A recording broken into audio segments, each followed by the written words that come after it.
use that keyboard and the arrows. I'm Dan Rundy. I hold the Schreier Chair here at CSIS. We're here to talk about blockchain technology and global development. How many of you in this room have used some kind of blockchain technology to buy something? 1, 2, 3, 4. How many people know what this thing actually is? 1, 2, 3. They know it's kind of cool. I know that's why we're all here. Now, I still haven't quite figured out exactly. I've read a book on it. I need to see a video or something, and so I'm hoping this video you guys are going to show is going to clear it all up for me. But I think, I know it's a big deal, and I know that the way it's been described to me is this is sort of like the internet in 1992 or 1995. Or it's like cell phones, things like, there's this thing called Grameen phone in Bangladesh, in like 1993 or 1994. So it has that kind of a feel to it. So I knew it was important. So I was like, well, and I met Will Klerman, who's based in Kenya, and he runs 2 companies. But the one in particular that is related to this, he said, we do this thing called blockchain technology as it applies to Kenya. And I said, okay. So you can tell I'm not very facile with this. I'm smart enough to know this is an important thing, but I haven't still quite figured out what exactly this is and how it's actually going to be used and how much of this is hype and how much of this isn't.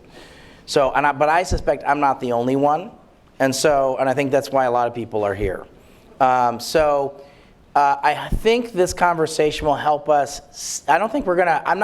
Generally, when I do an event like this, I'll say, we're going to demystify this. We're going to fully unpack this. This thing is complicated.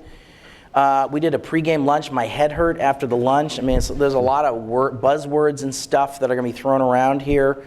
But I would just say that, so this is kind of, you're going to have to, my personal view is we're going to have to, this is going to take a while for the average smart person to fully digest what the heck this is and what the implications are. I do know this has implications for the developing world, just like cell phone telephony did, just as the internet did, just as things like M-Pesa did. So I know it's in that zip code of kind of disruptive technologies. I do know that.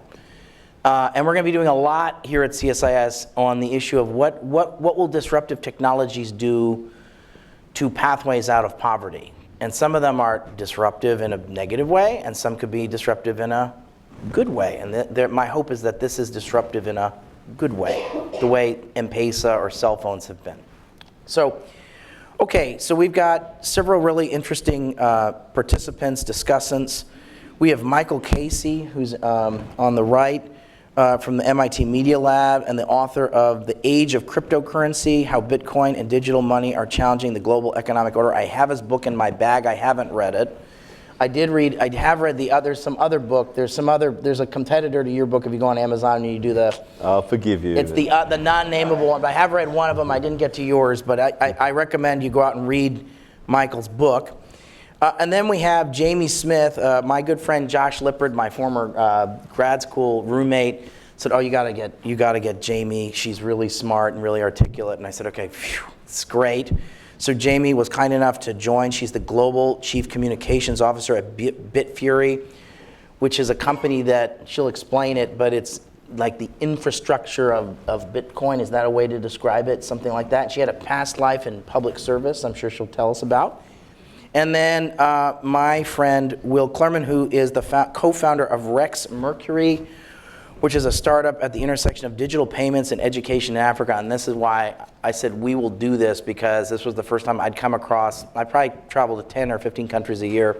This was the first time I'd actually come across somebody who said, I'm using this stuff in a developing country.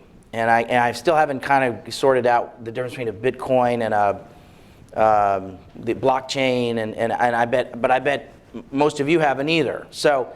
But when he said it, I said, okay, well, I know this is hot, I know this is important, and I need to get smarter about it, and that's why I think the room is full. So Will, you're the reason we're all here today, is because of our conversation. So what I think we ought to do, though, is I want to have Michael and Jamie kind of set the stage and explain what the heck is this thing. And then I'd like Will to provide sort of a case example of how this is being applied in a developing country context, so that we can all kind of get our brains around this. And then I'm going to open it up, because I know there's going to be a lot of questions. Okay, Michael. Great, thanks. We had a bit of a trial run at this earlier, but I'm going to do it a little differently than I did in the luncheon and just say that there's often this Bitcoin versus blockchain thing and what's the difference and so forth. And in fact, it's a little complicated, like everything. But I think that it's important to, if you're going to think about why Bitcoin matters, to not think about it as a competitor to the dollar per se, right? So there's been a fixation. Why do I care about Bitcoin as a conversation that comes up a lot when I've got dollars? Why do I care if I've got yen? What on earth is so good about something that's volatile and criminals use it and so forth? What is this thing? Well, this is a digital currency, right? But the key points I'm getting to here is like the thing to focus on. Bitcoin is very, very valuable as an alternative currency. I'm not saying it's not. But the most important thing that's going to make you go, wow, is not the notion that I have a competitor to a dollar, but that there's this architecture underneath it, a system that has allowed that to happen. And what that system is a distributed architecture for the sharing of data. So when there's sensitive information, there's nothing more sensitive than monetary information. We now have a mechanism by which that information can be shared in a way that I don't need to trust the intervention of a centralized party, because the data is not residing about that sensitive information, is not residing in a siloed place, but rather across a ledger that everybody shares. And now there's a mechanism, a consensus mechanism, and a set of kind of cryptographic proofs that allow us to update that information in unison, and everybody can trust that it's being shared in this way. And the key point that matters around that is that it becomes immutable in the sense that no one single person or entity can change it without the consensus of everybody else. And that's what allows us to actually have Bitcoin, because Bitcoin is a monetary system, and monetary systems cannot allow there to be a double spend, a form of counterfeiting. And if I was able to tamper with the ledger, the record, I would be able to do that. So now we can have a monetary system without a bank running the ledger. Instead, all of us collectively are running the ledgers, and that gives us the confidence to do that. The reason why we're here, though, in some respects, is because we now realize that that architecture that allowed Bitcoin to come along and function in this unique way is also really powerful for all other forms of value exchange and information records. The idea of an immutable record of history is a very, very powerful idea. And it lets us think about ways to lower the barriers to access for people who don't have to prove things to get onto it. So, there is a structure to this that is very, very empowering around this notion of immutability and distributed information. Thank you. Jamie. Hi. Okay, so I'm going to pull it back a little bit further. Michael's from MIT. I am a communicator, and what I do is I take things Is the mic on? Can you hear me? I take things that are challenging and complicated, and I make them hopefully make a little bit of sense to people like me. And so let me explain Here's it. mine. Okay. Yeah. Let me try. Let me try and explain it in a different way, and not to say that Michael's way isn't great. It's just for people who are a little bit smarter than I am. So essentially, here is how I see it. I think of this as a system that allows you and I, right here in the front, to send each other an asset. Right now, people are using it to send money because that makes a lot of sense. And what's capturing everybody's imagination is, does it have to just be money? And the answer is no. So think of, just to define these words real quickly, if you think of the blockchain, think of it like a railroad track between you and me. And it's the system that allows you and I to do that through the palm of our hands on our phones. Think of the car on top of the blockchain as a digital token that I'm attaching an asset to. That digital token is often called a Bitcoin. That Bitcoin actually has value, and Michael explained a little bit about how that becomes valuable in that whole system, but we can get to that again later. But at very essence, what I'm doing is I'm sending you a Bitcoin. I'm sending you a digital token that says, here, I just attached $1,000 to this token, and I sent it to you, and now you have it in your phone. And that is the value transfer that I just made. And every time that happens, every time I put something on there, it gets a number, it gets a code, and it says, boom, that happened. And because of what Michael just said, it is also immutable. So I can't change that that happened, and no one else can do that same transaction as well. So I just sent you that. And to Michael's point, what is getting everybody super excited is 3 things. The security aspect of this. This is a system that's been around for almost a decade, 8 years, and no one has ever successfully hacked it. And in today's day, that's kind of a big deal. 2, finance. What I just said to you about moving money, if you think about it, I would say over 60 to 70% of the world's population is living under pretty broken systems, if not, in some cases, completely corrupt. Challenge me on that statistic, but nobody has yet. And it may even be more. People are fed up. They're really annoyed. They want to start businesses. They want to protect their families. They want to just do the work of the world, and it's really hard. And not necessarily in the US, but it's just really hard in a lot of places. The third piece is the beyond finance. The part where if I'm sending you a digital token, does it have to be money? Why does it have to be money? Can it be my car title? Can it be my land title? Can it be my vote? Can it be music, movies? You name it, think about it, and it gets really exciting to sort of think about all that. The last point I want to make, and I will be really quick about this, is that when I started in this world, I thought this was like criminal money. I was totally freaked out by it. I'm former White House, former intelligence community. I was like, what? No way. But I went through the arc of understanding this, and I got incredibly inspired, so much so that I left my super safe job and went into this really new space. And I think that a lot of you are going to go through that same process. And I would encourage that, of really dispelling some of the myths and asking yourself, what really is this, and why should I care? And everyone that I've spoken to who was part of the original first wave of the internet has all sort of, when I ask them, okay, if this is the next wave of the internet, what year is it in comparison? And no one I've spoken to, though somebody down, actually you, just said, challenged me on this. No one I'd spoken to prior to you said anything past about 1992. But you said actually you think maybe 1995. And the point is that it's moving really fast, but it's still very early. So welcome to the ground floor. Okay, give me your mic back. Okay. So thinking about what Michael said and what Jamie said, I want to add one thing to that picture that I think may help. The blockchain is a source of truth. How many people know where to find a source of truth on the internet? Nobody wants to raise their hand. Maybe some people think they have the source of truth on the internet. But this particular source of truth that is on the open public internet is the same truth for everybody who accesses it. We were talking in an earlier, is it me? No, it's me. Oh, Sorry. No problem. We were talking earlier about the authority you need to make this technology relevant and useful to the world. And hence the linkage with the question, where are we in the development of the internet if you put that on a timeline? And I said 1995, and a couple people leaped on that because 1995 is around the time when killer apps on the internet happened. I think that's where we are now. And for those who are killer app enthusiasts, I think they're available now. Dan, I'm really trying to answer your question because you're saying that you're the one who's having the most trouble understanding this stuff. And I have a feeling, just from knowing you a little, that it would be deeply appealing to you if you believed that the blockchain is a source of truth. Yes. It's a source of truth because every single payment that gets made, and you can't fake a Bitcoin payment.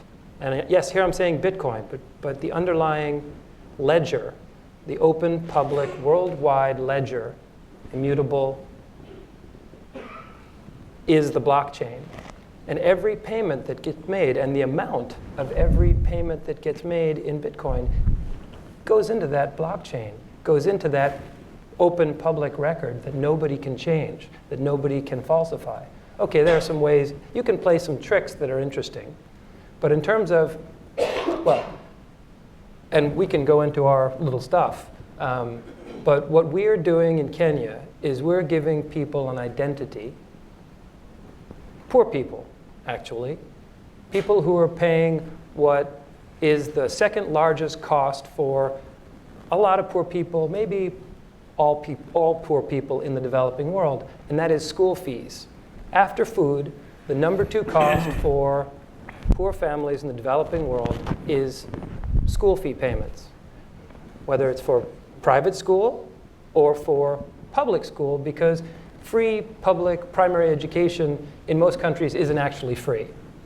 There are various school fees that you have to pay for uniforms, for school supplies, sometimes for teachers' salaries, that hit all of these families. And guess what? If you don't pay your school fees, your kid gets sent home. And that's how a lot of school fees get paid. Somebody gets sent home, and then mom, dad, guardian, aunt, grandmom has to reach out to extended family member networks to round up school fees to send Mercy back to school or to send David back to school with some kind of proof of payment.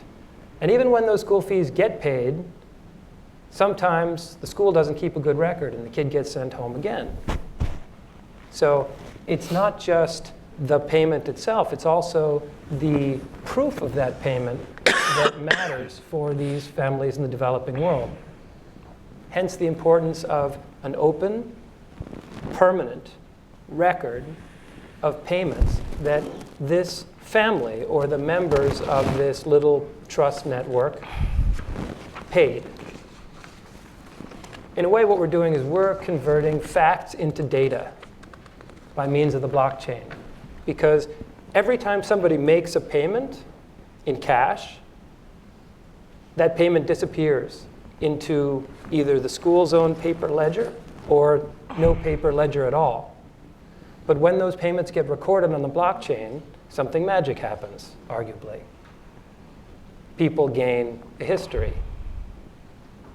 People with an address on that network gain a reputation. And that enables all sorts of interesting things in where we focus, which is a term called financial inclusion. Thank you. Why don't we show the video? Sure. Well, it's kind of a video, but it's really more like, and Charles is going to have to help me if I fail to figure out how to use this. Let's go to the videotape. Yes. Let's see. There we go. Okay, so just a tiny bit of background on us, Rex Mercury. So we built a company starting in 2011 called eKitabu. If there are any Hindi speakers in here or Swahili speakers in here, or let's see, what else? Well, kitab is the word for book, eKitabu, ebook. Arabic too, kitab is book in Arabic. So we built, well, working with now over 900 schools for the past 5 years, we have run into this school fee problem quite a lot. And schools and families, who, whether they want to go digital, are going digital, haven't gone digital, just use smartphones, use M-Pesa, don't use M-Pesa. I'll talk a little bit more about M-Pesa in a few minutes.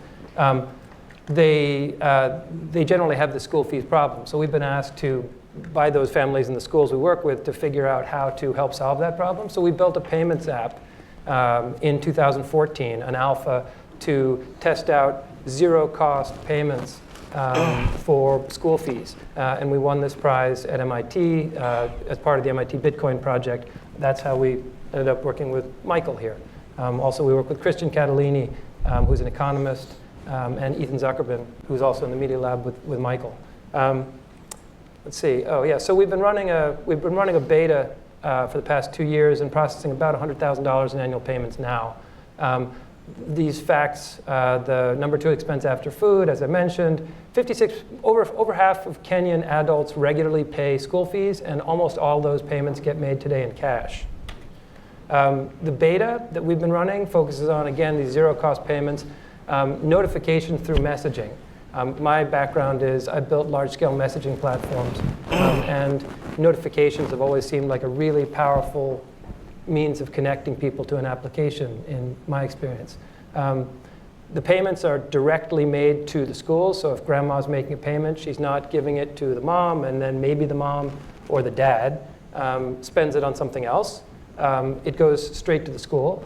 And then receipts and balance confirmations come with those payments. And those receipts have extra authority because we brand them and we print them, or we let people print them, unlike just a raw SMS that is what M-Pesa uses. We give people actually printed receipts if they need them, so they can take them to the school and prove that the payment has been made. Ethan Zuckerman likes to say, we're in the has the payment been made space. And all of these school fee payments are recorded on the blockchain. So what I'm going to do is I'm going to walk you through some sort of research underpinnings. Dan said it was a video because it's actually a set of slides that does a build. But I'm going to walk you through the actual research that we're doing, at least a sample of it. And it's confidential among all 200 of us, right? Yeah, no, this stuff is actually, we probably could rip the confidential bit off the bottom of the slide. Thank you, Dan. But we're all in the circle of trust here. Sorry. Yeah. Well, actually, as a small plug for our colleagues and friends at USAID here, on our way out the door the other day, they handed us what are called the Principles for Digital Development. By show of hands, who knows what the principles for digital development are? Okay, by a show of hands, who builds something or does something that adheres to those principles for digital development? Awesome.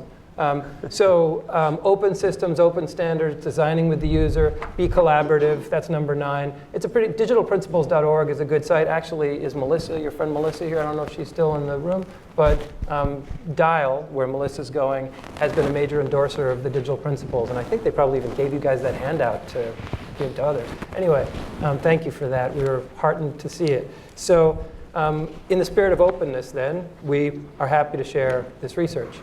So school's at the center of it. School's the hub. Here's a pupil who is connected to the school as a student. That means the student has, if you look at the top of the slide there, the student has an identity. The student has an identity number in the school, and that ties to academic performance records. This particular pupil, a girl, this research comes from a girls' school a girls' secondary school, a girls' high school in rural Kenya.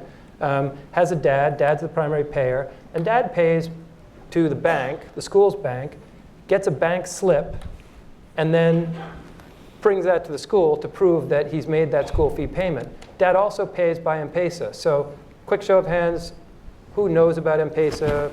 Great, good. Kenya has a lot of hang-ups. Lived there for 5 years. My wife definitely thinks the place has some hang-ups. Nice weather. But Kenya also happens to be the world's most advanced economy, bar none, when it comes to mobile payments. Over a third of Kenya's GDP flows through this system, M-Pesa. Pesa means money in Swahili. So M-Pesa is really cool. M-Pesa is widely used. M-Pesa is a really, really interesting place to experiment and explore. Some of you may know the work of Billy Jack of Georgetown and Tavneet Suri of JPAL, looking at the impact of M-Pesa on lifting people out of poverty. Billy and Tavneet wrote a great article. It's just been published in the journal Science. And Billy wrote the last sentence, I know that, and it's something like, thus, while mobile phone usage has some impact on development, or has some impact on poverty, or I'm spacing what it's a really cool sentence, whatever. It's really cool. It's a really cool sentence because what it says is while mobile connectivity helps, mobile money actually lifts people out of poverty. I recommend the article, and it's got a lot of great data behind it. But M-Pesa is this system used by almost every Kenyan adult. And in this case, dad also pays school fees by M-Pesa to the school. A second pupil, here's number 4 in a set of 20. This one's interesting because mom is her primary payer, but her aunt and her grandmother are involved. The aunt gives cash to the mom pays it to the school. The grandmother doesn't trust the mom, she gives cash straight to the school, but it's all cash, nothing digital. So what we did was we looked at what does the network look like around this school. This is a sample of 20. And that network involves 4 banks, including the school's bank, which is the one on the right. It's important to point out here that when people make payments by bank slip, when people make payments to the bank, what that means is they walk or they take a bus called a matatu, miles and miles and miles, usually have to take a day off from work to do it, go to the school's bank, pay it, get that payment, get the bank slip, and then that gets presented to the school, either because the school has a representative at the bank that day, or more often, somebody has to take that bank slip to the school and prove the payment was made. So we see these payments, we see these people making these payments as a network. That's our understanding. It's a network. It's just not a network with any infrastructure underneath it, much less digital infrastructure, except for the payments that are being made by M-Pesa. So what we've done is we've built technology we built an app and process to support this network digitally. Because we think we can learn a lot from that, because we think that, well, the data that come out of those payments bring a financial identity to all of the people in this network, a financial reputation even, that they didn't have otherwise and wouldn't have in any other way. It's great. Good. Can I ask you guys to just talk about what do you think, where will we be 2 or 3 years from now with this technology or this set of technologies? Can I ask each of you to talk? Michael, can I start with you? Yeah, I think you're going to find, and we had this bit of a discussion about this over lunch, I think you're going to find that in 2 or 3 years' time, there will be services that are using this as the back office that don't necessarily look that different at the front end. So Bitcoin being a big exception, I think that a lot of the use cases that we're focused on right now, at least, you may not even know that you're using the blockchain as the back office. And that's because in some respects, when people say, well, where's my blockchain killer app? Where's my blockchain product? They're really talking about the base layer of the stack, right? So how many people, lots of questions about who knows this and who knows that. I'm going to throw another one at you. Who knows what TCP/IP is? Okay, it's better than lunch, okay? TCP/IP is the infrastructure, the software protocol infrastructure. It's actually a pair of protocols that runs the internet. Without it, the internet wouldn't exist. So I like to think of the internal combustion engine, but I don't know about you. I don't know how the internal combustion engine works, but I quite happily get in a car and drive it, right? Similarly, I send email and I interact with websites, not necessarily knowing how TCP/IP works. The blockchain to me that's a good analogy. It's there at the back end of everything. And at some point there will be apps that get built on top of that we're going to interface with. But I think before we get there, there's actually going to be a whole lot of like middleware stack level services that start to make other things happen. And we're not actually even noticing it, right? So Western Union, remittances gets talked about a lot, and Bitcoin is being a disruptor to that. I think Western Union really probably should at some point figure out how to use Bitcoin as its intermediary, so that when it's taking dollars from people here in the US and sending it to, to the Philippines, then people still just walking into the kiosk and putting dollars on the table, and they're taking the same pesos out the other end of the Philippines. But in between, there was a Bitcoin transaction that made this happen, or some other blockchain structure that made that happen. And I think that's what. So unfortunately, it won't necessarily be on the front pages of the New York Times, and it might not be well understood by those reporters reporting about it. But underneath it, it's going to be very different. So I think that's going to be it. And then at some point, there will be a kind of an understanding that the world is changing, and there will be products that will be very much more directed. What's going to happen to Bitcoin is going to be very interesting. I do think that we have the potential right now, and Jamie was talking about sort of some of the failed systems of the world. I think we are at a moment where monetary systems are going to be challenged. I'm not sure that the current administration's policy framework is a positive one for the dollar over the long run, and I think at some point the dollar goes away as the world's hegemonic currency. And what's going to replace that? Well, Bitcoin actually may end up sort of not necessarily being it, but some sort of architecture around this. There's interesting questions to be asked about that. I'll just throw that out there, because it's one of my pet topics. But So Jamie, when we were talking at lunch, you said that we shouldn't just think about finance related to this. Could you talk about how this technology is used for stuff other than finance? Sure. I think,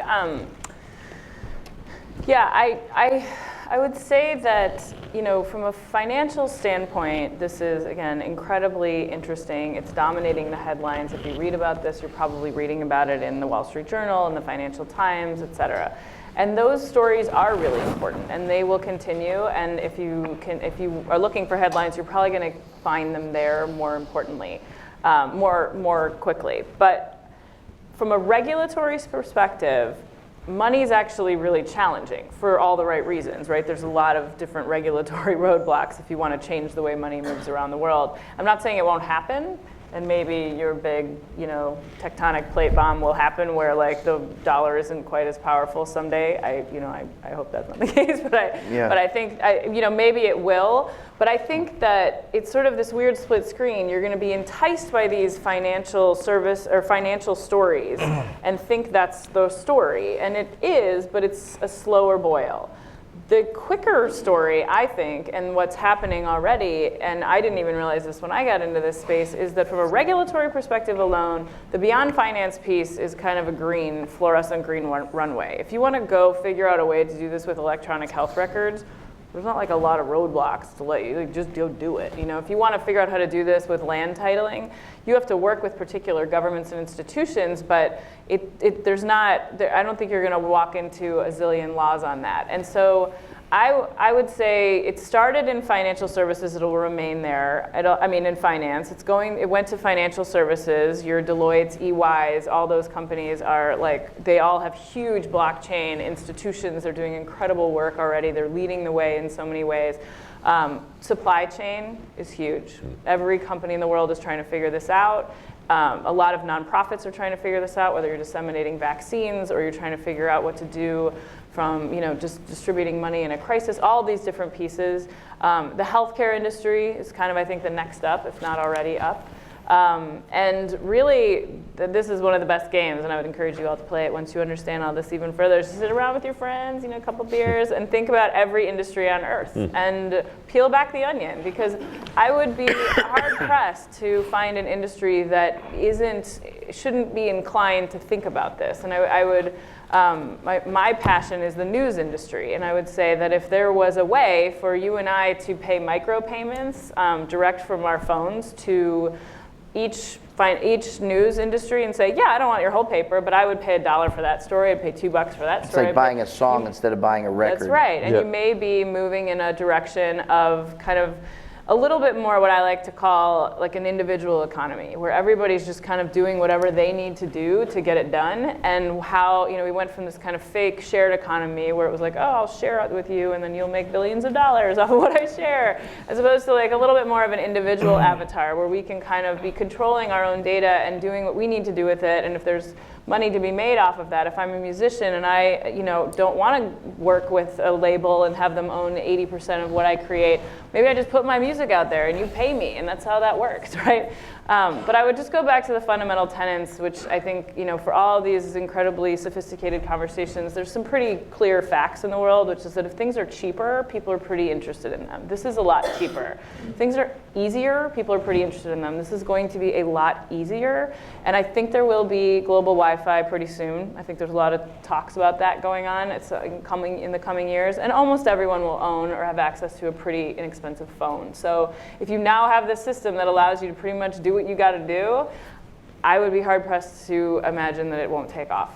Where it takes off and exactly how at breakneck pace is anyone's guess. So Jamie, let me just press a little further about this issue of land titling. We were talking about land titling. Give that example. Yeah. So our company actually, we're the leading full-service blockchain technology company. What we mean by that is that we kind of do it all. We do hardware, software, this thing called mining, which we can spend a whole other 3 hours talking about, and consulting and analytics. We kind of are like the full package. If you want to transfer your business to all these pieces, we'll get you there. But this isn't a commercial for our company. One of the other things that we do is we are trying to do pilot projects where we actually, it's one thing to talk about how this works, it's another thing to show you and say, this is actually why you should care.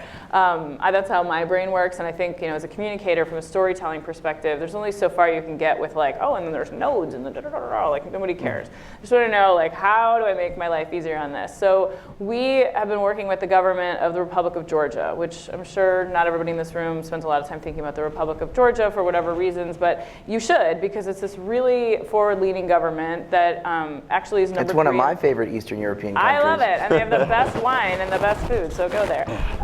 But it is basically, according to the World Bank, it's number 3 in the world for land title records. And that is because, post-Soviet Russia, a lot of really smart people who, a lot of them from Washington, frankly, came in and helped them get their act together from a records perspective. And this is a really important fact, a piece of this puzzle, because on the pilot project level, you don't want to go into countries where there isn't political will and where the records aren't good, right? You want to start at sort of the gold standard if you can find it, but you also want to find governments that are forward-leaning and willing to just try something new. So we have essentially, as a company, built the software rails and built the product that allows for now. We started in April, and we just announced a couple weeks ago, look it up, there's a Forbes article about it, but basically that we're starting the process of actually putting these records on the blockchain. Now that doesn't mean, it means very clearly that a government is involved. It's not like there is no intermediary here, but from an ease of use perspective, we are now looking at a space, and this will take a little while to get there, but the rails have been built where if you timestamp all these land records and people start moving them around, you're going from probably somewhere in the range of $400 for this transaction to somewhere in the range of $40. And it's all transparent, and it's electronic, and it makes ease of use so much different for people. And these things are going to really matter. And this government really wanted to, be in a place where they were leading the way. Now let's pretend, God forbid, that some horrible thing happens and this amazing government isn't the government anymore. I'm not saying, and it's a very critical point, no technology is a panacea. This can't solve that problem, but what it can do is now you have a record. You have a immutable record that was your land.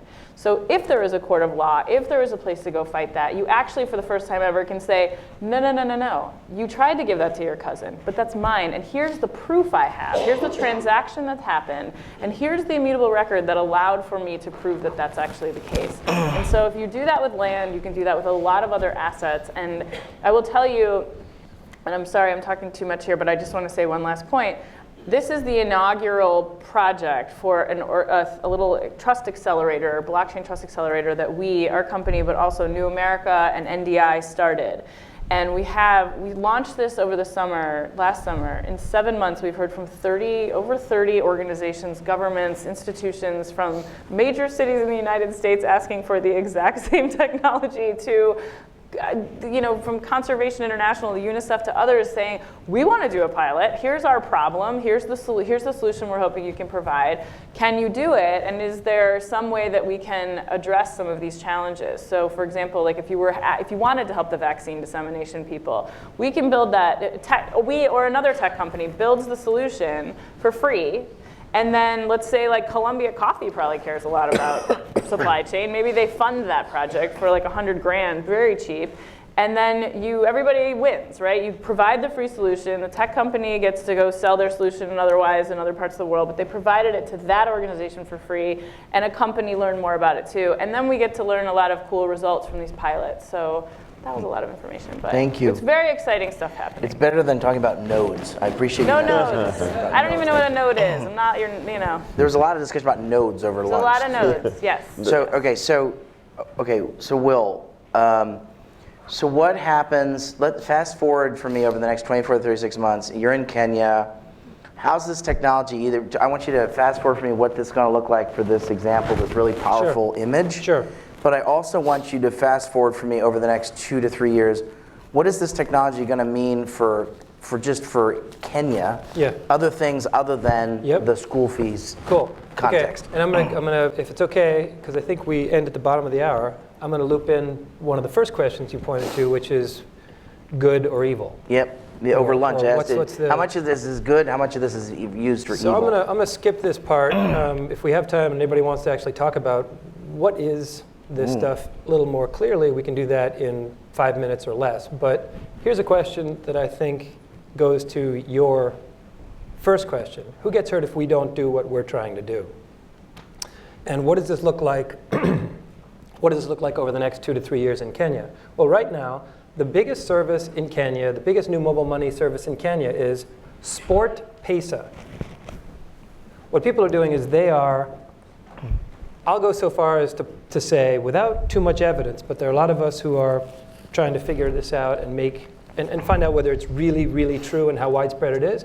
But a lot of us believe that people are using their M-Pesa accounts in the small credit facility called M-Shwari that's built into most M-Pesa accounts. They're using M-Shwari to borrow a little bit of money and bet in Sport Pesa, because Sport Pesa is the biggest mobile money revenue generating service in Kenya since M-Pesa was launched.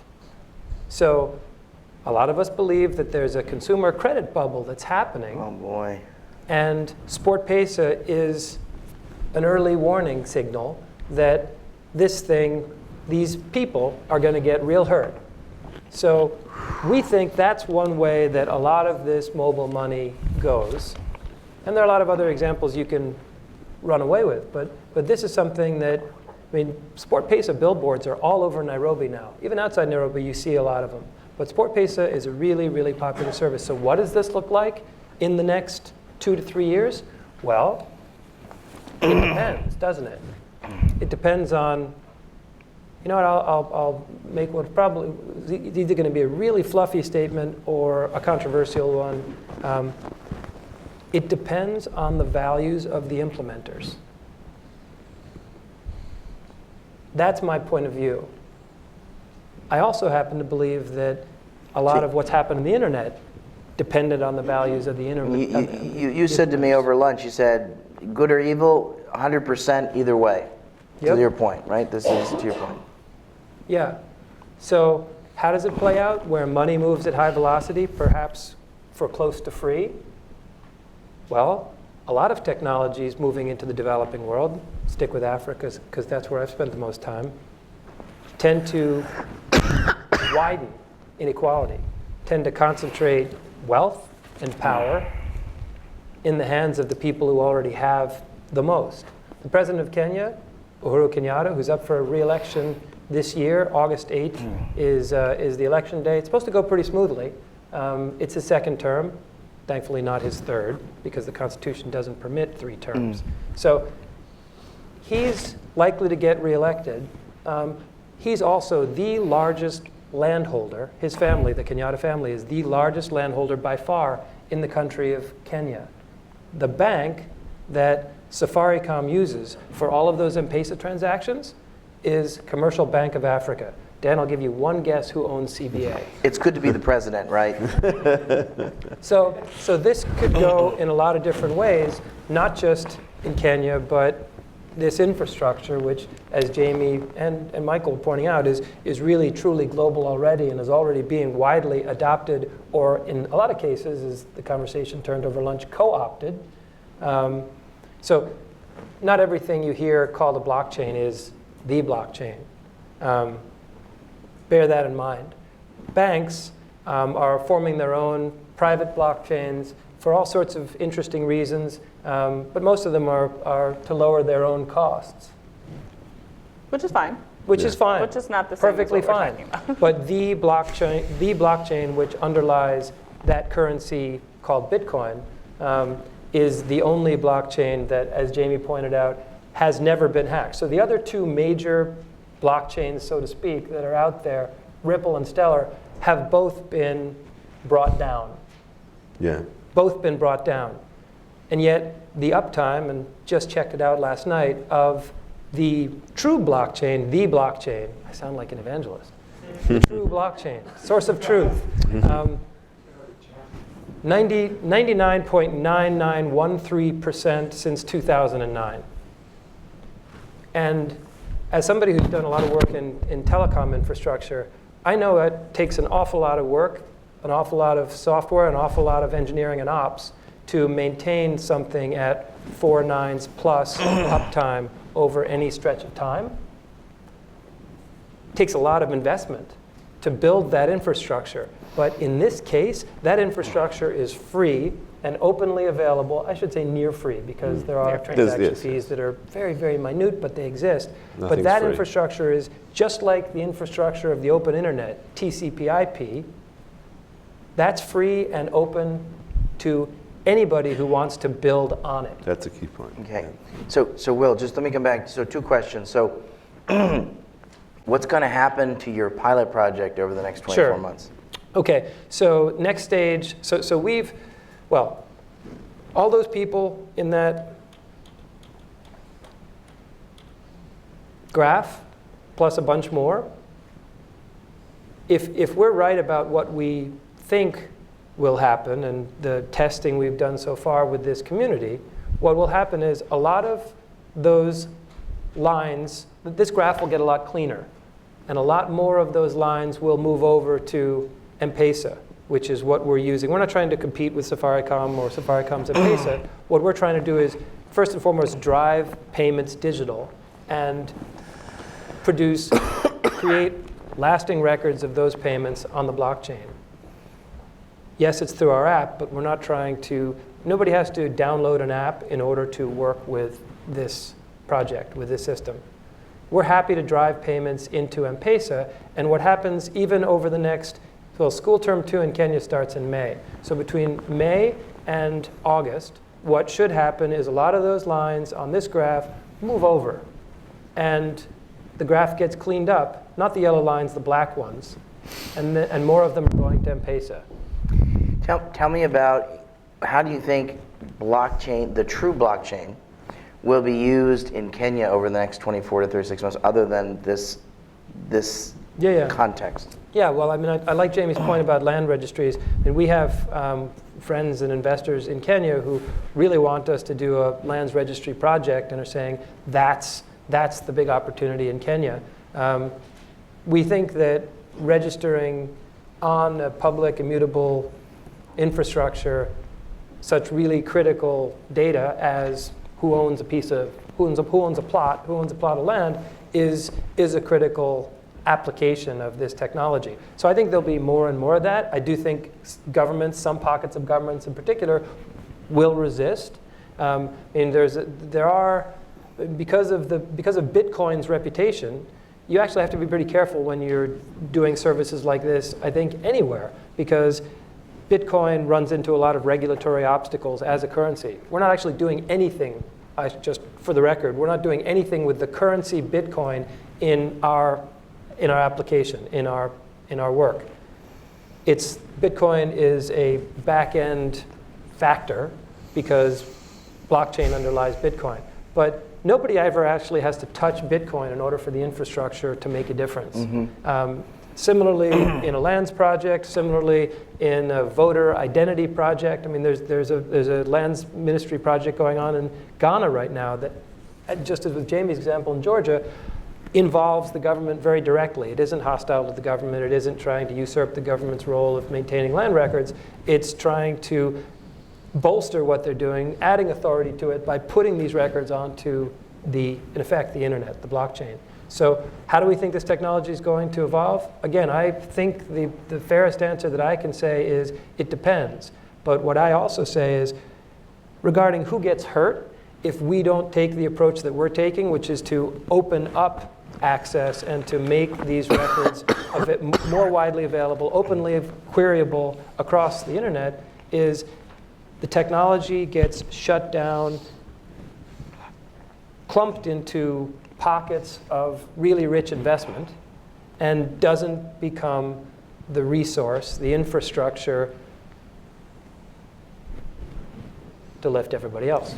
So last question for you. So if I want to go buy a blockchain, or I want to go buy one of these things, what's the easiest way as an American, as someone in this audience who hasn't done this before, how do I do this? Yeah, I mean, I want to try this thing. Yeah, my internets, right? Exactly. You know, with the vacuum interwebs. tubes. Interwebs. Yeah, how do you get on the interweb? Yeah, Jamie had an interesting answer over lunch. My point of view is really simple. The best thing to do, just to take the mystery out of it for yourself, is go to the most popular internet Bitcoin wallet in the US, which is Coinbase, and buy a little bit of Bitcoin. because Coinbase.com, yeah. Because if you go to Coinbase, buy a little bit of Bitcoin, then you can see the relationship between your Bitcoin and the dollar. You can see what the market price is. And you can use PayPal allows you to use Coinbase. So you can go to PayPal and you can say, okay, I want to use Amex, Visa, or Coinbase. And I don't work for PayPal, but Usman may still be here. He does work for PayPal. You're going to give me money for doing a free publicity, but that's the idea, right? This is how would you, Jamie, if I wanted to use blockchain as an average person, how would you use? How can someone out here go and use this thing and try it out? Would you? So here's where we are. Here's where we are in this movie for real, which is that if anyone is using blockchain-based technology as a consumer, they're using it to move money. That's the only reason they're using it. What we're talking about up here is business pilot projects to test the potential of this technology for beyond financial opportunities, and those are in the pilot phase. So that doesn't mean that they're not awesome and real, but you can't, you're not moving your land title tomorrow. But if you want to use Bitcoin, you can go buy Bitcoin, and you can go to the couple of vendors in Washington that will take you just put your phone up to their thing and you say, here's my coffee, and they'll say that's $5, and you'll say boop, and it'll take $5 out of your Bitcoin. Right now, Bitcoin's worth $1,000. So one of them. And so that's the financial, so think of, I actually think one of the best ways to think about the Bitcoin as a currency is like a lump of gold. It's like it has a price, it's a commodity, it's like it's worth something, and you can take a little slice off of it and buy coffee with it or whatever, but you still have a big lump of gold left over. And I know that's a really simplistic way of putting it, but I think it's, you're trying to wrap your head around it. I do think that in the years to come, that's not to say that if, like you as a person from CSIS, if you guys wanted to do one of your program registries and put that in a blockchain-based system and see if that helps you, you could do that tomorrow, and some company out there could help you make that happen. So what's happening right now from a financial perspective, from a consumer side, is money. What's happening from a business perspective is very B2B, and it's very pilot phase. So you just gave me an idea to answer Dan's question that maybe just a little bit farther, maybe. So the reason I put this back up, Dan, is that one thing that's really different about Bitcoin and the blockchain itself is if you do, or if anybody in this room does what I suggested, which is go buy a tiny bit of Bitcoin, what you then can also do is you will get one of these addresses, and you can go onto the open internet, and you can query the blockchain and see that you purchased. So this is the school fee payments of a guy named, or school fee payment of a guy named Joffrey. It's just as if he bought a little bit of Bitcoin. He's you went to your computer, you bought some Bitcoin, and then you query that on you go to a number of different websites. This is their payment record. Right. Yeah, this is the payment record. So you know that like square QR code that you have on your phone? This is the number version of that. Yeah. So it's just this isn't to like blind anybody with science. This is to say. I was really impressed with all those letters and numbers. Exactly. This is just to say that if you have that query, it's like a Google search term. If you want, you can go to any of a number of different web pages, throw that query in, and see the record of what you bought, the amount of Bitcoin that you actually purchased on the internet. And that's going to be there forever. It's going to be there forever. You're the only guy who knows the identity behind your address, because that hash is completely anonymous. Okay. But that payment record is there forever. This is really important to understand, too, for those of you who are still following us. a Bitcoin right now, and this is why having value is important, is worth $1,000, okay, roughly.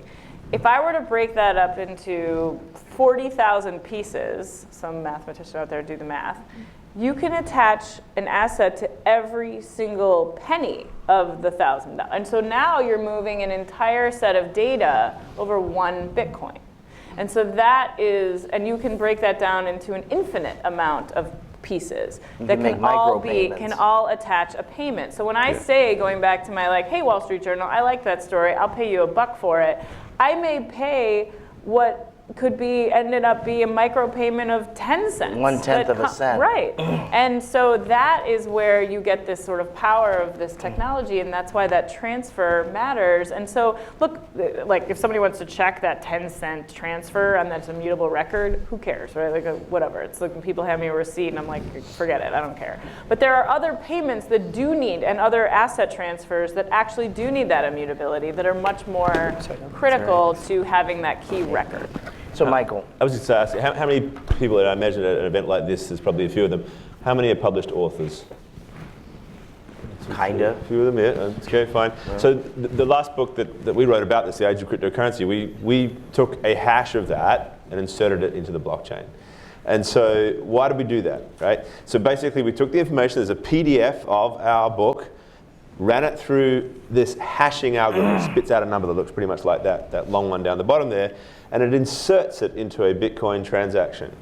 So now what's happened, and the transaction might be just like, as Jamie was saying, just a couple of cents. It's not really, the point is not the money at all, right. But that the transaction is a vessel. It's a vessel in which I can input. It's an event.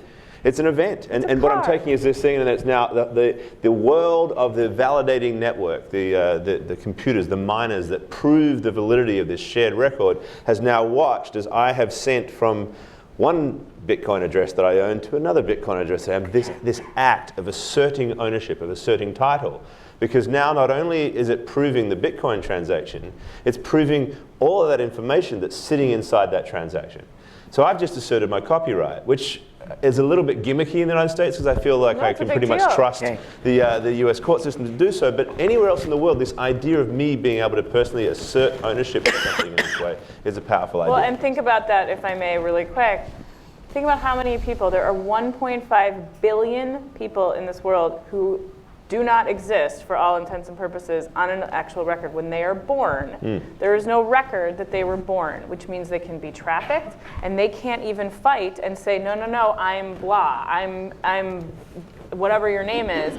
And it is a critical problem. I'm not saying that the blockchain is going to solve human trafficking, but it certainly is the newest tool we've had in the toolbox in a very long time.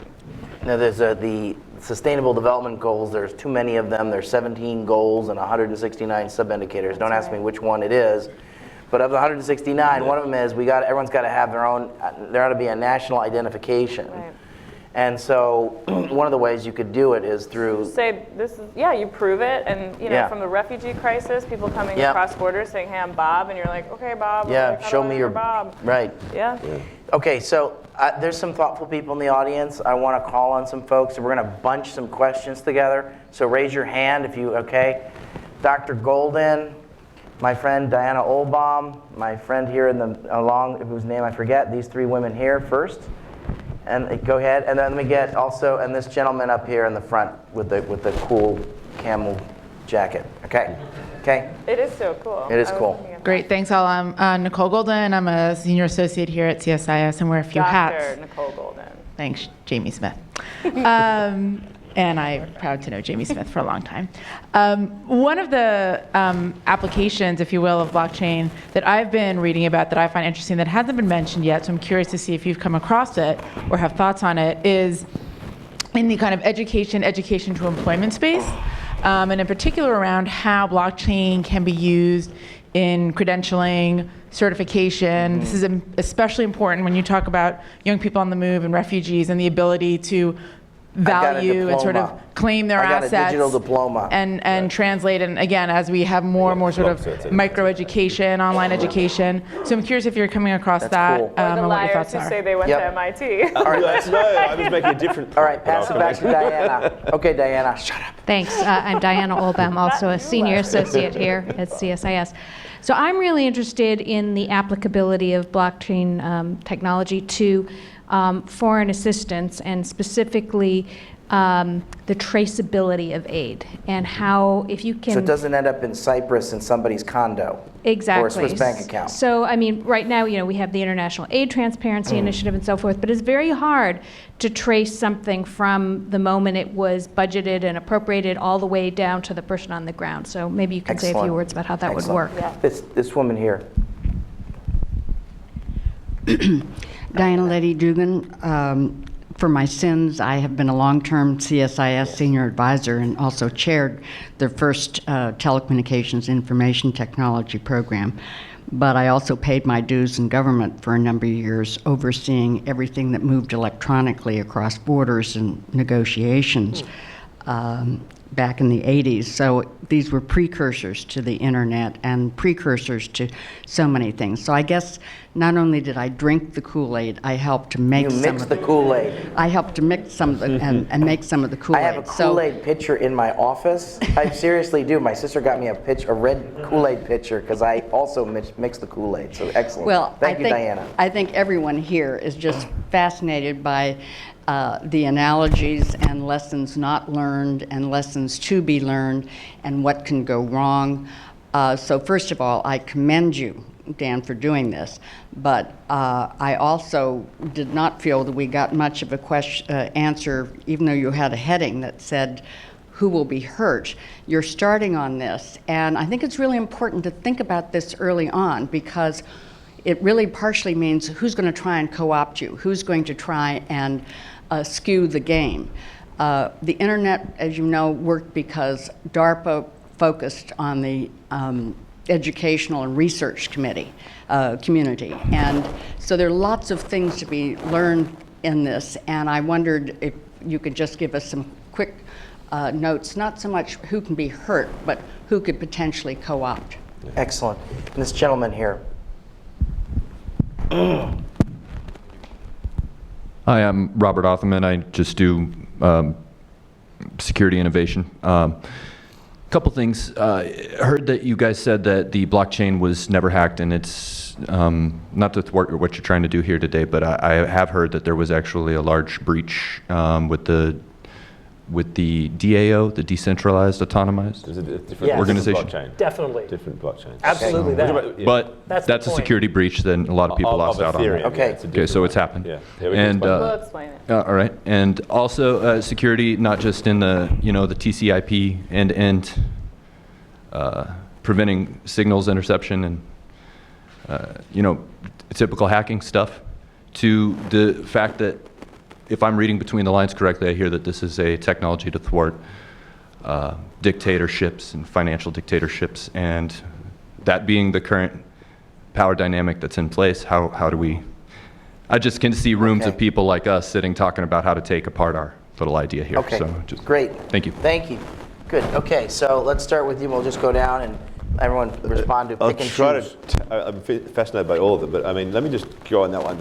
I'll be very, very quick about the DAO, because it wasn't. We were talking specifically about the Bitcoin blockchain, and there's a reason why that comparison to the Ethereum blockchain. Ethereum is an alternative permissionless system. It's also not centralized, so it is a public blockchain. That's an important point, but it's so much more complex in what it can do, and it doesn't necessarily have this huge value proposition that Bitcoin has behind it. The security behind Bitcoin is as much about this idea that it's going to cost me an enormous amount of money to take over the network and bring it down. This is a very different way of thinking about security.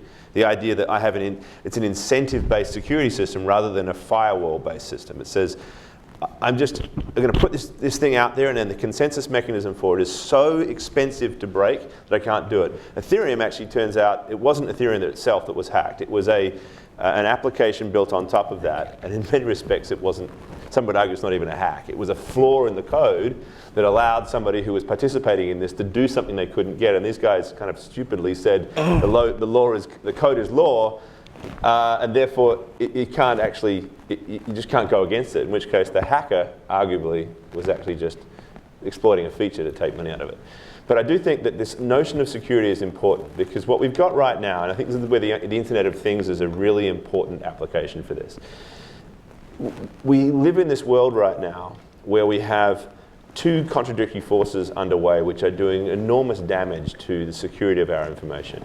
One is this phenomenal centralizing force where every day Google's accumulating ever more data on us all, or Amazon, or any of these centralized institutions, at the exact same time that we are decentralizing all of the access points to the internet through multiple devices. Every device is now, and then we're going to IoT, where even our doorknobs are going to have connections to the internet. What this is giving a hacker the best of both worlds. A huge pool of hackable data sitting in the middle, And all of these multiple access points that are never being protected. Who's remembering to update the iOS on their doorknob, right? So there's this huge problem with that. The way to get around it is to completely reimagine what we do with data. Data should be controlled at the edges by you and I. We should have control of our data. And yes, we need to figure out how to protect it for ourselves, and that's a challenge, but nonetheless, it changes the security dynamic, because if I'm a hacker and I want to steal all of JP Morgan's records, right now I've got one entry point to go in. But if I have to get all of those records from every single player out there, it's a much more expensive exercise. So it's this notion of security as an incentive and cost-based phenomenon. And it's just a very, very important way to think about where we're moving with things like the IoT, because I like to say that blockchain is an enabling technology. We kept on talking today about where's the killer app? And I'm saying, well, the killer app is actually IoT, right? And IoT, people don't think about it as a blockchain app, but you won't be able to build a functioning IoT world where you've got these tiny devices doing microtransactions. Well, to each other. IoT, Internet of Things, Internet right? of Things, I'm sorry, I keep on using, but Internet of Things, right? It's this buzzword we have at the moment with all these devices that will talk to each other and effectively microtransact with each other. You can't put a bank in the middle of all of that. It has to be a decentralized architecture. We have to have a decentralized trust architecture. That's where the blockchain comes in. So this security question is actually fundamental to how we're going to build the digital economy of the future. I think that's just, so I've answered one question. You guys can try and tackle some of the other ones. Yeah. No, I really would recommend, given that it's CSIS and your awesome reputation, to bring us and other people back to have just a discussion about security, because truly it's very hard to understand all of what we said today until you understand how this actually works, if you are the kind of people who care how this works. And the security piece is really critical and very different from what we know today, and it took me a long time to get it, and now that I do, I'm like, it's like, I want to say to the woman who, yes. Diana. Diane, sorry.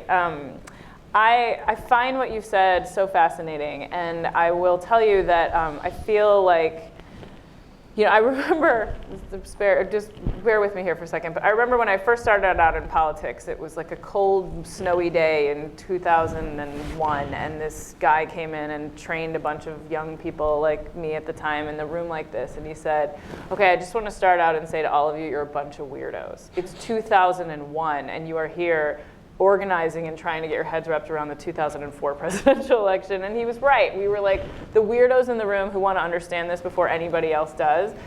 Well, we are all the weirdos in this room right now who want to understand this.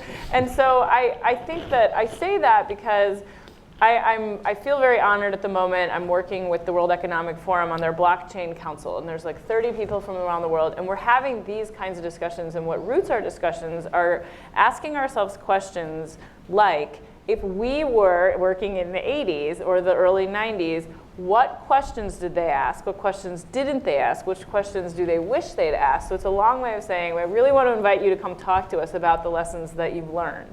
On the short answer, I would say that there are unbelievable amounts of good possibilities that we've talked about in this room. There's also scary things, like I'm sure you've read the articles about how various governments, one major government in particular, in Asia is considering a record of who's a good person and who's a bad person, right? That is alarming on a lot of levels, and if you have a record that is immutable, that's alarming on a lot of levels too. So, ISIS uses Twitter. You can't stop people who have bad actions in mind from using technologies that work, but I think it's actually all the more reason why us nerds in this room need to get on this and learn what this is quickly and start doing good with it before the bad people do more bad. Because I will tell you, one of the things that was most shocking to me, leaving the White House, going into the real world, and talking about this around the world, we are really far behind in the US, like way far behind. If you go to the UK, very few people need an explanation on what this is. Asia, they're off to the races. We're very slow here. We've got lawmakers who are like, block what?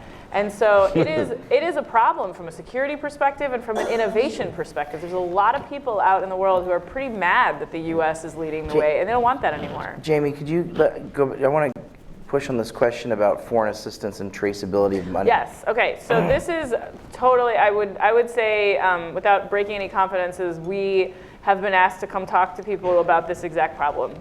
This is what the blockchain-based system was made for. The government of Dubai, for example, has announced they're putting all of their government records on the blockchain by 2020. There are many governments that are hoping to move in this direction, and I would say there's a lot of, certainly in 4 months ago, the Obama administration had announced they were doing pilot projects at HHS, at the VA, and a couple of This would be like other. health records, veterans records. Yeah, the State Department was looking at financial, tracking of financial records. There's so many things, and you think about, it's just, this is what this technology was made for, and it would be, I think, at this point, malpractice for governments to not be doing some form of R&D. And it's the same idea. It's all one big concept. So to Nicole's question, yeah, that's exactly what you should be doing. Is you should be verifying any of these types of records in the system that you can use as a verifiable record. Just think over all of the gobbledygook we've said today. This is a global notary. Period. That's what this is. So it totally can be harnessed for good, or you could probably use it for not so great purposes. But I think we have a lot of better good ideas than the bad guys, and I've always thought that. So I want to go back to Diana, Lady Dugan's question, and Nicole's question. So I want for you, Will. Yep, education, credentials, and also verification. I mean, I see a common thread among the three questions from those three women. So this infrastructure, so we love education for a bunch of reasons. We think it connects to traceability too, by the way. I mean, I put this slide up because one of the things that we're doing is we're associating with these blockchain addresses also academic records of these girls. Why? Because that's, in a way, their identity, at least as far as the school is concerned. And it gives us a basis to build up an identity and even a reputation for each of these individuals. That's where we see the excitement for us. And I think I see all three heads of the three women who asked these questions, at least in the dialogue, because education, credentials, and I want to come to, just to keep this short, I want to come to who can benefit. People who don't have an identity, whether the 1.5 billion sounds like a good number, who are born without registered identity in any system, or whether it's the 2+ billion, more than 2 billion, who are unbanked and don't have any financial reputation. These are all a combination of identity and some manner of reputation that gives you ways to work in the world. We like education because it's also, we think fundamentally, something that gives you tools to work in the world. And every family in the developing world seems to agree with us. We like education for that reason, because while education itself can go in all sorts of different directions, and not all of them good, nevertheless, that process that I think at least everybody in this room certainly believes is worth pursuing, I'm talking of education here, is something that brings you up in lots of different ways. I won't, there are lots of we can go down lots of different paths, both philosophical and tactical in that direction, but we see, I'll take a particular example. So we're working in Kenya with Norwegian Refugee Council, and we love the stuff that those guys do. I mean, a lot of the people that I know there seem like they're going to get killed someday in the wrong place at the wrong time. I have a lot of respect for them. But what they're doing is they're going into these really tough places where people don't have identities. And whatever identity they might have had is definitely gone now that they rushed across the border from Burundi into Tanzania to sleep in a tent where 4,000, 5,000 people are all sleeping in really muddy conditions. Nobody in that tent of 4,000 or 5,000 people has an identity. And some of them may be working for Al-Shabaab, maybe. We don't know. But the problem of how do you give those people lasting identities that are digital, portable, usable in a variety of contexts, especially if they never make it back to their home country, like the people who've been living in Dadaab for 25 or more years, the people who are now leaving Dadaab and moving to Kakuma, who will probably be there for another 20 years. Those are interesting problems in the developing world. Those are interesting problems of identity and reputation. and even such things as know your customer and anti-money laundering that we think are addressable through this technology. Okay. We're running out of time. I want to give you each 1 minute. You get extra credit if it's short. Kind of, what do you want to leave this audience with about blockchain technology and what good it can do? Okay, so let's start with you.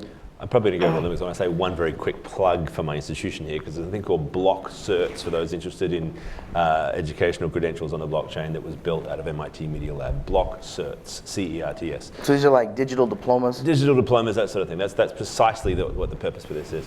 I think that we have potentially, for the first time ever in history, the chance to actually have an immutable record of history. And that's just phenomenally powerful. If you think about, first thing I say is I actually try to think that we, as Janie's been saying, 1992, you shouldn't hype. You should never hype about this because there are big problems with it, there are big challenges. But I'm going to say something really hypey because it's fun.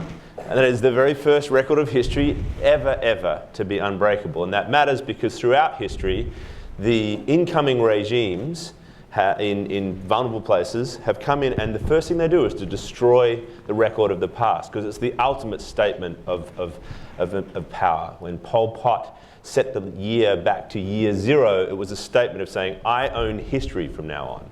So the very idea that we could not change the record of history anymore, it's a fundamentally democratic idea. That's the thing here. This is an empowerment to the edges. This is bringing power away from the center and pushing it out to the edges so that we get to determine our destiny, not those that control the center, which is also why, to make the last point, we do need to think about the co-opting of this technology and why a public blockchain, whether or not it carries risks with it, is very important. Because if instead we make the institutions that currently run our world the gatekeepers of that process and prevent us who want to innovate and build and create something for ourselves, then we are not living up to this dream by any stretch, and we may be creating something worse, a too big to fail blockchain. So think about that. It is the capacity, a democratic capacity, to empower people at the edges to make what they will of their own assets, of their own information, of their own data. That's my sales pitch. Okay, Jamie? We're all going to let our hair down and tell you that we're super passionate about this. I would, just to completely build on that, I would say it is not an error that this was developed in 2008. I think that the world changed a lot around 2008, and people with really bright minds came up with an idea that they put it out in the world, and we don't even know who created it. We still don't know who created it. It could be a group of people, it could be one person, but they didn't want the notoriety. They just wanted it out there. And so a white paper was issued onto the internet in 2008, and that was the beginning of this amazing ride. And I just want to say that I've spent 20 years in Washington, and I've seen some really remarkable people make really big changes, and also a lot of really smart people watch other people make changes and wonder when their turn will come. And this is so new and it's so interesting that it sort of goes back to that really powerful statement of be the change you want to see. You guys are the ones who can actually harness this and move this forward. There's nobody else that's going to do it. It's the people in this room who've dedicated their lives to public policy and public advocacy who, the more you learn about this, the more you learn it quickly, who knows what ideas you'll come up with. But I'm pretty sure they're going to be awesome and interesting. And there's nobody, don't wait for somebody else to do it. Do it. Really, this is a moment in history that is very much like the creation of the internet. And so it's really up to us. It's exciting times. It is. And we're all looking at the newspapers, and there's a lot of not exciting things in there. A lot of things that are pretty heartbreaking. And so it's been a lot of fun for me to spend the last 16 months thinking of more positively about all of the good things that we could be doing with a new tool in our toolbox. Okay. Well, I'm busy reflecting on what Casey said and what Jamie said, so I got nothing. Well, get into the dirt and actually do the work is what I would say for you. Is that we all have the honor of being up here in this beautiful setting and talking about this, but you literally are on the ground. You are doing the work, and I'm grateful that I work for a company that's also on the ground doing the work. I think it turns theory into real work real fast. And I would highly recommend that that's the kind of work that you do is, I will do my own plug for the Trust Accelerator. Do the pilot projects, come to us, tell us what you would want to see, and we'll get tech companies who want to support that. So Will, what are you most optimistic about over the next year or so with this project? How about this specific project? Yeah, well, the problems that we're solving or trying to solve are many and hard, and that's why we're in it. It also means that while things are moving really fast, some things are moving kind of slow, kind of sluggishly. And we definitely see the opportunity. We believe there's an opportunity working with public sector as well as private sector players to make this come out well. And even while not everybody understands what's going on with it, what it's usable for, and what good and evil it can produce, those who are making the effort, as Jamie said, to get in the dirt and build stuff, make things that work, make things that may be sustainable, that's good work.